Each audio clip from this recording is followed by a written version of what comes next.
શ્રીલંકામાં ટુરિઝમ 10મીએ ઇન્દોર, 12મીએ વડોદરા અને 14મીએ સુરતમાં શ્રેણીબદ્ધ B2B રોડ શો અને નેટવર્કિંગ સાંજનું આયોજન કરી ભારતના મુખ્ય બજારોમાં દેશના વિવિધ પર્યટન તકોને હાઇલાઇટ કરી ભારતીય પ્રવાસીઓ પ્રત્યે પ્રમોશનલ વ્યૂહરચનાઓને વધુ તીવ્ર બનાવે છે. મધ્યપ્રદેશ અને ગુજરાતમાંથી વધુ પ્રવાસીઓને આકર્ષવા Sri Lanka tourism promotion bureau, Sri Lanka convention bureau વર્ષ પર શ્રીલંકાને પ્રોત્સાહન આપવા માટે B2B રોડ શોનું આયોજન કર્યા છે. આ ઇવેન્ટમાં શ્રીલંકા અને ભારત વચ્ચેના સંબંધોને મજબૂત કરવા માટે શ્રીલંકાના પ્રવાસન ઉદ્યોગ, વિવિધ આકર્ષણો, સ્થિતિસ્થાપકતા અને વૃદ્ધિનું પ્રદર્શન કરાશે. બ્યુરો રિપોર્ટ, ચેનલ આઈ વિટનેસ, સુરત. નમસ્તે, મારું નામ માલકમ પંડોલ છે. હું travel agent association of India south Gujarat chapter chairman છું. આજે આપણે ડાયમંડ સિટી સુરતમાં high commissioner of Sri Lanka doctor આવેલા છે.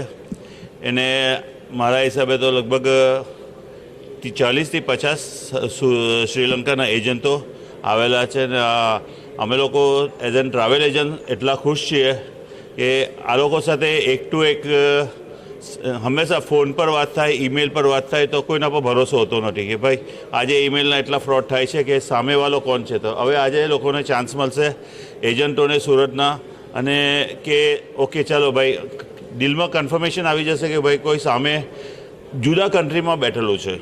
એટલે એ લોકોનો ખરેખર ઘણો ઉપકાર માનું છું કે આટલા બધા એજન્ટને સુરત લાવ્યા, અને તે માટેનો ઘણો ઉપકાર છું. વધુમાં થોડું શ્રીલંકા માટે બોલીએ.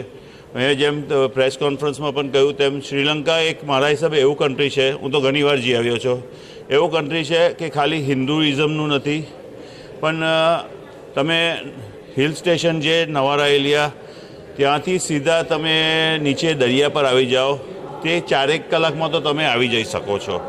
ને બંટોટા મિની ગોવા જેવું છે. ગોવા તો નહીં કહી શકાય, પણ મિની ગોવા જેવું છે.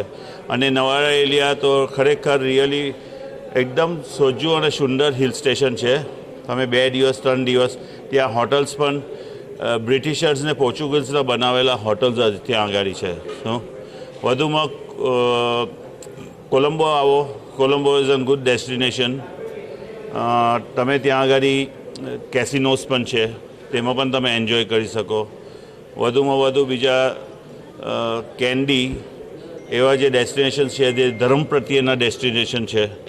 જ્યાં આગળ નવારા એલિયામાં આપ જોશો તો નવારા એલિયામાં હનુમાનજીનો એક પગ છે જેમાં એનો ઇમ્પ્રેશન પડ્યું છે.